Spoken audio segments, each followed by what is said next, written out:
रायबरेली से प्रियंका गांधी जी चुनाव लड़ेंगी। भाजपा के लोग बताए ना कि इनके प्रति से कौन लड़ेगा। कांग्रेस का मैं पूछता हूँ, कांग्रेस का कोई विधायक मरा, सांसद मरा, कार्यकर्ता मरा, बूथ अध्यक्ष मरा, मंडल अध्यक्ष मरा, सोनिया गांधी आई क्या? इनकी पार्टी में जो युवा हो वो राहुल जी के साथ इतनी बड़ी पद यात्रा करके दिखावे, मैं चैलेंज करता हूँ। राहुल गांधी जी यही सुपरमार्केट में एक छोटा सा बयान दे के गए हैं, उत्तर प्रदेश और देश के युवा को नशेड़ी बता के गए हैं। उत्तर प्रदेश का युवा केवल रील्स देखता है और नशा करता है, बाकी कोई चीज नहीं करता। ये इनके नेता भी रायबरेली में बोल के गए, इनसे पूछिए क्या ये सही है? नमस्कार, इस समय हम रायबरेली में हैं और जानने की कोशिश करते हैं कि आखिर में ये पूरे देश का जो आम चुनाव है, ये लोकसभा चुनाव 2024 का रण है, ये किसके पाले में जाएगा? क्या डॉट वाला इंडिया सरकार बनाएगा या फिर मोदी हैट्रिक लगा पाएंगे? जनता जनार्दन के साथ साथ हम आम लोगों से भी जानने की कोशिश करते हैं और ख़ास तौर से वो पक्ष रखने वाले नेताओं से बात करते हैं जो अपनी पार्टी का प्रतिनिधित्व करते हैं। तो आइए सीधे जुड़ते हुए जानने की कोशिश करते हैं। सबसे पहले आपसे समझना ये चाहूँगा, क्या शुभ नाम हुआ? शत्रुघ्न सोनकर, अध्यक्ष नगर पालिका परिषद रायबरेली। क्या लग रहा है, गढ़ चलता रहेगा? गढ़ तो हमेशा से रहा है और चलता रहेगा। और जो सोनिया गांधी जी ने रायबरेली के लिए किया है, 2014 के बाद से यहाँ का विकास ठप हो गया है। ठप हो गया है जी, कोई काम ही नहीं हुआ है। क्या हुआ समझ लेते हैं। हाँ भाई साहब कह रहे हैं कि 14 के बाद से, जब से प्रधानमंत्री मोदी देश पे शासन करने के लिए आए हैं बीजेपी वाले, वो रायबरेली के लिए कह रहे हैं कोई मतलब नहीं है। हाँ। पहले तो आपसे निवेदन है कि अपनी भाषा में आप सुधार करिए कि ये कभी कांग्रेस का गढ़ 10 सालों से नहीं रहा, क्योंकि आपको जानकारी होना चाहिए। यहाँ 5 विधानसभाएं लोकसभा में, एक विधानसभा सलवन है जो कि अमेठी में। हाँ। इसमें एक भी विधायक कांग्रेस का नहीं, तो गढ़ कहाँ से? लोकसभा में तो मानेंगे ना गढ़ है। लोकसभा में गढ़ होता तो सोनिया जी यहाँ छोड़ कर राज्यसभा से अपना सुरक्षित सीट वो घर बचाने के लिए काहे करती? आप बताइए ना। यदि उनको इतनी सुरक्षा थी, यदि ये इतना प्यार था रायबरेली की जनता, तो उनके कहने से 5 विधायक को नहीं जिता दिए। और इतना प्यार करती थी उनको जनता, तो उनको सुरक्षित राज्यसभा, अरे पिछली बार आई थी केवल नामांकन करने, अपना सर्टिफिकेट भी लेने नहीं आई, तो इतना प्यार था। अब की बार के वो प्यार खरा हो गया कि राज्यसभा उनको दौड़ के जाना पड़ा। तो ये जनता उनको सबक सिखाने के लिए तैयार थी। उन्होंने अपना सर्वे कराया। इनके जो डीलर हैं केएल शर्मा जी, वो आए और उन्होंने पूरा सर्वे कराया। उसमें कहा कि अरे आप तो हार रही, तो कहीं घर भी चला जाएगा। अब जब घर चला जाएगा तो राज्यसभा चलो। समर्थन है तो ताली बजा ली। भाई साहब काउंटर लेते हैं।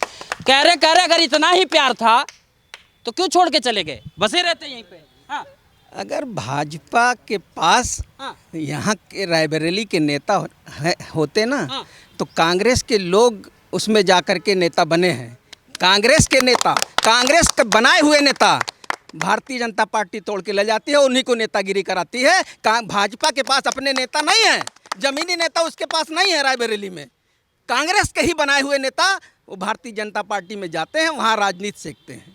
ये है। कह रहे नेता ही नहीं है। ये तो नीतियाँ हैं ना। हाँ। यदि आपकी नीतियाँ अच्छी होती तो सचिन पायलट की हालत देख लीजिए, युवा की। और एक 50 साल को युवा बनाने पे आप तुले हैं। हाँ। तो आप सचिन पायलट की हालत देख लीजिए, इनके ज्योतिरादित्य सिंधिया की देख लीजिए। हाँ। जब वहाँ कांग्रेस में थे तो राजा थे, यहाँ देखिए ज़मीन पे काम कर रहे हैं, मंत्री बन गए। तो आपने युवाओं का सम्मान नहीं किया। आप ज़बरदस्ती एक बूढ़े को युवा बनाने में तुले हुए हैं। आप एक परिवार को देश पर थोप रहे हैं ज़बरदस्त। रायबरेली में तानाशाही की कभी प्रमाण, क्या जनता का सम्मान? इनके कांग्रेस का मैं पूछता हूँ, कांग्रेस का कोई विधायक मरा, सांसद मरा, कार्यकर्ता मरा, बूथ अध्यक्ष मरा, मंडल अध्यक्ष मरा, सोनिया गांधी आई क्या? किसी के घर में आई क्या? दुख में नहीं, सुख में नहीं आई, तो किस बात का सांसद? कार्यकर्ता की बात मैं कांग्रेस के कार्यकर्ताओं से पूछना चाहता हूँ। मैं जनता की बात नहीं करता। कांग्रेस के कार्यकर्ताओं नेताओं के यहाँ दुख विपत्ति 5 साल में नहीं पड़ी क्या? आपके सांसद निधि कहाँ चली गई? सांसद निधि केवल एक दस्तखत में, केवल बंटा धार में, कमीशन में नहीं खर्च हुई, पूरी सांसद निधि लौट जाती। ये कौन सा दायित्व है सांसद का? आप बताइए।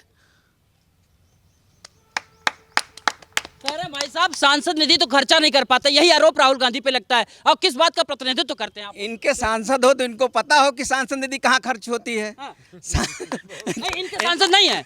इनके नहीं, अगर आप जिता के भेज रहे तो इनके सांसद अरे बता तो रहे हैं, बता तो रहे हैं। अगर इनके सांसद हो तो इनका भी दायित्व बनता है कि सांसद के बारे में जानकारी होनी चाहिए। इनको जानकारी है नहीं कि सांसद निधि कहाँ खर्चा होती है। और इन्होंने कहा और इन्होंने कहा कि गढ़ नहीं रहा, रायबरेली का गढ़ नहीं रहा कांग्रेस। अभी नगर पालिका के चुनाव में पूरे उत्तर प्रदेश की सरकार लग गई यहाँ नगर पालिका का चुनाव लड़ने के एक प्रत्याशी को हराने में, लेकिन फिर भी हरा नहीं पाए। 18,000 मतों से जीते। कांग्रेस पार्टी का प्रत्याशी 18,000 मतों से जीता, वो आपके सामने खड़ा हुआ है। कह रहे दम है तभी तो पीछे लोगों को कम कर दिया। हम तो कह रहे हैं दम है तो आज पहला चरण खत्म होने वाला है। आपका प्रत्याशी रायबरेली अमेठी में क्यों नहीं आया? इतनी बड़ी राष्ट्रीय पार्टी जिसने देश को आजाद कराया, बता रहे हैं ना, देश को आजाद कराया और दम है, 18,000 से नगर पालिका जीता है तो 17 सीटों पर चुनाव लड़े। उत्तर प्रदेश जैसे राज्य में 17 सीटों पर आपकी हैसियत है, राष्ट्रीय पार्टी 17 सीटों पर, और फेस कौन है? फेस कोई नहीं। अभी तक राहुल गांधी नहीं आ पाई, प्रियंका गांधी नहीं पा पाई, अभी बाल सेट हो रहा है इंदिरा गांधी की तरह। ये सब क्या है? ये सब प्रोपोगंडा से अब देश नहीं चलने वाला। यहाँ युवा खड़े हैं, आप पूछिए उनसे कि जो विश्व में राष्ट्र का नाम भारत देश का रोशन हो रहा है आदरणीय प्रधानमंत्री जी के कारण, जो सुरक्षा की भावना उत्तर प्रदेश के प्रत्येक जिले में, चाहे बागपत हो, चाहे रायबरेली हो, चाहे प्रतापगढ़ हो, चाहे मुख्तार अंसारी हो, चाहे अतीक अहमद हो, आप सुरक्षा का गारंटी देने वाला आज मुख्यमंत्री है। तब जाकर आप यहाँ जो है अभी नगर पालिका में आप नहीं कहे गड़बड़ हो गया।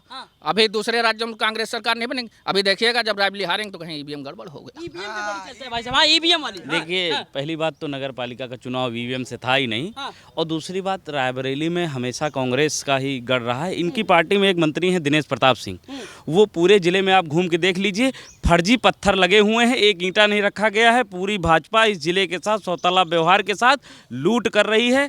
आप एम्स में देख लीजिए जिस तरह से आज एम्स का हाल है। जब कांग्रेस पार्टी ने एम्स को लगाया था, जिसका शिलान्यास कांग्रेस की सरकार में हो गया था, उसका फिर से शिलान्यास किया गया। तो इस तरह की तो सरकार चल रही है कि जो कांग्रेस के ही काम थे उन्हीं का फिर से फीता काटकर अपना नाम कर लेने से उनका काम नहीं हो जाएगा। ये रायबरेली कांग्रेस पार्टी की थी और इसमें जितना विकास हुआ है कांग्रेस पार्टी ने किया। और आज इनकी हिम्मत नहीं पड़ रही कि यहाँ से प्रत्याशी घोषित कर दे। नहीं, रायबरेली में प्रत्याशी घोषित होने की बात ही नहीं होती थी। सोनिया जी लड़ रही हैं। अमेठी में क्या हुआ? छोरा गायब हो गया, वायनाड चले गए, वायनाड से भी इस बार पत्ता गोल है। अब देखिए, वायनाड से भी पत्ता गोल, वहाँ से हारेंगे। अब सोच रहे हैं कि 26 को कहीं और जाके नामांकन कर दें। अब इनकी हिम्मत नहीं हो रही। 26 को वायनाड में जब तक मतदान नहीं हो जाएगा, राहुल गांधी दूसरी जगह पर्चा नहीं भरेंगे। इसको आप लिख लीजिए, और जिस दिन मतदान होगा दूसरे दिन देखिएगा दूसरी जगह भर देंगे।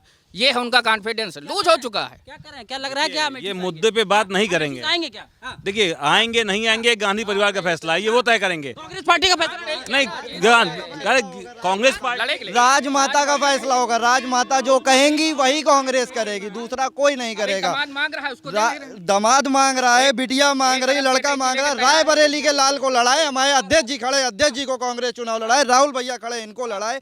राजमाता परिवार का सदस्य और किसी को लड़ाने को तैयार ही नहीं होता है कांग्रेस। हिम्मत हो तो कांग्रेस कहेगी मैं शत्रुघ्न सोनकर को चुनाव लड़ाऊंगी, मैं समर्थन करूंगा शत्रुघ्न सोनकर का। राहुल वाजपेयी को चुनाव लड़ाए, मैं समर्थन करूंगा। लेकिन वो केवल एक चीज कहेंगे, वो केवल एक चीज कहेंगे, मैं लड़ूंगी, मैं भागूंगी तो मेरा औलाद लड़ेगा, मेरा औलाद नहीं लड़ेगा तो मेरी बिटिया लड़ेगी, बिटिया नहीं लड़ेगी तो बिटिया का लड़का लड़ेगा।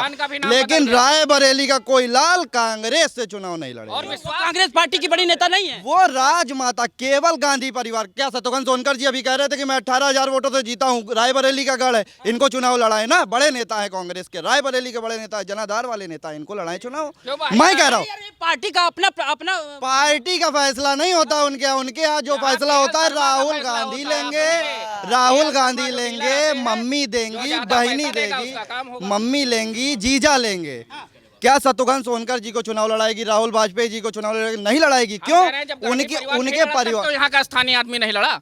यही दिनेश सिंह जिनको बात कर रहे हैं, दिनेश सिंह जब इनकी पार्टी में थे तो क्यों नहीं चुना? हमने तो इनको लड़ाया और हारने के बाद भी मंत्री बना दिया। ये होता है, रायबरेली के बेटे का सम्मान किया, इनको अखर रहा है। और ये अभी पंजाब से आएगा, उसको लेके दौड़ेंगे, कोई भी आ जाएगा। अब तो उसका लड़के का नाम बदल दिया, क्या बता दिया? उसके स्कूल में अभी परसों आ रहा था, उसमें हमने देखा रियान राजीव बाड्रा हो गया। आप बताइए ना, हिंदू संस्कृति में कैसे नाम बदल जाएगा? बाबा का नाम कहीं लड़के में आ जाएगा।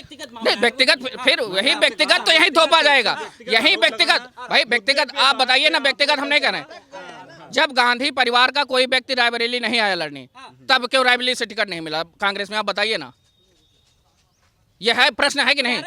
पार्टी का अंतरिम जो है निर्णय होता है, वो उसमें मत जाइए भाई साहब। इसका पहली बात, ये निर्णय हो चुका है, रायबरेली से प्रियंका गांधी जी चुनाव लड़ेंगी। भाजपा के लोग बताए ना कि इनके प्रति से कौन लड़ेगा। दिल्ली बम्बई से लोग आकर यहाँ प्रचार कर रहे हैं, दिल्ली बम्बई से लोग आकर यहाँ टिकट मांग रहे हैं भाजपा का। भाजपा बताए कि कौन लड़ेगा इनका, ये तो हारे, ये बताए कौन लड़ेगा इनका। हमारे यहाँ तो प्रियंका जी लड़ेंगे, हम कह रहे हैं। और दूसरी बात, आज भाजपा बड़ा वो कर रही है, इनके पास इनके खुद के नेता नहीं है। दूसरी पार्टियों में ईडी सीबीआई डरा धमका कर उनको जेल भेजने, सबको अपने में मिला ले रहे हैं। अत्ती सिंह इनकी हैं कि दिनेश सिंह इनके हैं, सब कांग्रेस में रहे कि मनोज पांडे जी अब इनके संभाल क्यों नहीं पाए? क्या प्रतिनिधित्व की कमी रह गई क्या? नहीं, कोई कमी नहीं है। दरअसल डर और लालच दो बड़ी चीज होती हैं। डर और लालच दो बड़ी चीज होती है। तो भाजपा लालच देती है और जैसे कोई नहीं मानता तो उसको डराती है, चाहे ईबीआई ईडी चाहे सीबीआई, उससे डरा कर फिर उसको जेल भेजने का काम कह रहे बीजेपी के पास ना कोई नेता नहीं, सब कांग्रेस वाले लौट के आ रहे हैं। जी बिल्कुल। शायद भैया जी सही कह रहे होंगे अपनी जगह पर। भारतीय जनता पार्टी के पास नेता बहुत है, लेकिन क्या यहाँ जो जितने भी नेतागण है ये क्या बच्चों की बात करते हैं, शिक्षा की बात करते हैं, रोजगार की बात करते हैं? इस विषय पे क्या इन लोगों ने, दोनों ही पार्टियों से मेरा ये सवाल है, क्या इस विषय पर इन लोगों ने कोई अपनी टीका टिप्पणी करी है? राष्ट्रीय नेतृत्व से लेकर के लोकल नेतृत्व तक की मैं बात करता हूँ। यदि अगर अभी देखा जाए तो हाल फिलहाल में नीट के ऊपर एक भारत सरकार का अध्यादेश मेरे ख्याल से आ गया जिस पर 65% उन्होंने आरक्षण की घोषणा कर दी है। आप बताइए आने वाले समय में जो बच्चे नीट की प्रिपरेशन कर रहे हैं, ये तो अभी सिर्फ नीट की बात है, आप बताइए क्या होगा जो बच्चे आईआईटी की तैयारी कर रहे हैं या जो बच्चे यूपीएससी की तैयारी कर रहे हैं, जो बच्चे यूपी पीसीएस की तैयारी कर रहे हैं। शिक्षा के क्षेत्र में कौन बात करना चाहता है? सभी लोग अपनी अपनी बातें कर रहे हैं। राहुल गांधी कह रहे हैं भाई साहब ग्रेजुएशन तक हम जो है ना निःशुल्क शिक्षा कर देंगे। अखिलेश यादव कह रहे हैं भाई साहब महिलाओं के लिए, बालिकाओं के लिए मैं ग्रेजुएशन तक फ्री कर दिया। शिक्षा तो अरविंद केजरीवाल ने भी मुफ्त करी थी, क्या हुआ दिल्ली की शिक्षा में? क्या हुआ कोई बताएगा? शिक्षा तो सभी मुफ्त कर देंगे, बहुत आसान है चीज़ों को कह देना कि मैं इस चीज़ को मुफ्त कर दूंगा। 80 करोड़ लोगों को राशन ये भी दे रहे हैं। 80 करोड़ लोगों को भाजपा बड़ा चिल्ला के बोलती ना कि 80 करोड़ लोगों को राशन मैं भी दे रहा हूँ, हम भी दे रहे हैं। क्या हिंदुस्तान में सिर्फ गरीबी ही रह गई है?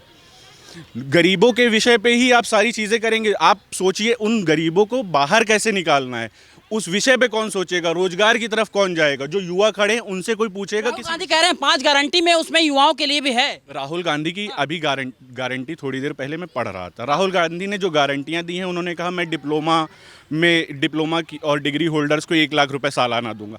आप बताइए जो बच्चा 5 लाख 7 लाख रुपए खर्चा करके डिग्री और डिप्लोमा लेके आएगा, उसका 1 लाख रुपए सालाना में क्या होगा? 8,000 रुपये कोई कॉल सेंटर वाला, लोकल रायबरेली जैसे शहर में कॉल सेंटर वाला भी 8,000 रुपये महीने का दे देगा, 12,96,000 रुपये हो जाएगा। वो आराम से वो पैसा कमाएगा या मुफ्त के लिए जाएगा? कोई इन विषयों पर बात करने को तैयार ही नहीं है। आप बताइए। अब दूसरी बात है, भैया जी से मैं बात करना चाहता हूँ। सिलेंडर अभी 4 दिन पहले 100 रुपये 950 में था, 100 रुपये सिलेंडर पे कम कर दिया। वो काहे लिए? महिलाओं को हमने एक गिफ्ट दिया, ठीक है, वीमेंस डे पर महिलाओं को एक गिफ्ट दिया। क्यों गिफ्ट दे रहे हैं भाई? आप चुनाव आ रहा है इसलिए। 1 रुपये 99 पैसे, 2 रुपये की बात हुई थी, 1 रुपये 99 पैसे पेट्रोल पर कम हुआ, 1 रुपये 99 पैसे डीजल पर कम हुआ। ठीक, इलेक्शन के पहले क्यों? क्या इलेक्शन भारतीय जनता पार्टी, मुझे पूरा विश्वास है कि भारतीय जनता पार्टी देश में सरकार बहुत आराम से बना रही है। राहुल गांधी की सोच 1 लाख रुपए। राहुल गांधी अभी रायबरेली आए थे भारत जोड़ो न्याय यात्रा लेके। राहुल गांधी जी यही सुपरमार्केट में एक छोटा सा बयान देके गए हैं। उत्तर प्रदेश और देश के युवा को नशेड़ी बता के गए हैं। उत्तर प्रदेश का युवा केवल रील्स देखता है और नशा करता है, बाकी कोई चीज़ नहीं करता। ये इनके नेता भी रायबरेली में बोल के गए। इनसे पूछिए क्या ये सही है? पत्रकारों को पीटना उठना तो कांग्रेसी गुंडा होते हैं, सब काम ही यही है। युवा नशेड़ी है। देखिए गुंडा की बात जो है, इनसे तो नहीं, जितने भी सरकार में गुंडे हैं, जितने भी माफिया हैं प्रदेश, जो भाजपा में ही हैं, सारे माफिया गुंडे हैं, सारे उत्तर प्रदेश। चाहे जहाँ चले जाइए आप, जौनपुर चले जाइए, गोरखपुर चले जाइए, आजमगढ़ चले जाइए, कहीं ब्रजेश सिंह हो चाहे धनंजय सिंह हो चाहे जितने हैं, अरे जितने भी हैं, सोलंकी हो चाहे जो हो, जेल में हैं, बाहर हैं, सब भाजपा में ही। आप चाहे उठा के जहाँ देख लो, उनके आदमी बाहर काम कर रहे हैं। माफिया की बात करती है तो थोड़ा सा मुख्तार की तरफ भी जाना होगा। जी कह रहे तो जो भाजपा में आ जाएगा वो माफिया नहीं है, और जो भाजपा में नहीं है वो माफिया हो गया। आप कार्रवाई बराबर होनी चाहिए सबके साथ। जो कार्रवाई हो रही है वो सबके साथ होनी चाहिए। भाजपा में जो गुंडे माफिया हैं उनके खिलाफ भी होनी चाहिए। क्या नहीं होनी चाहिए? आप बताइए। इनसे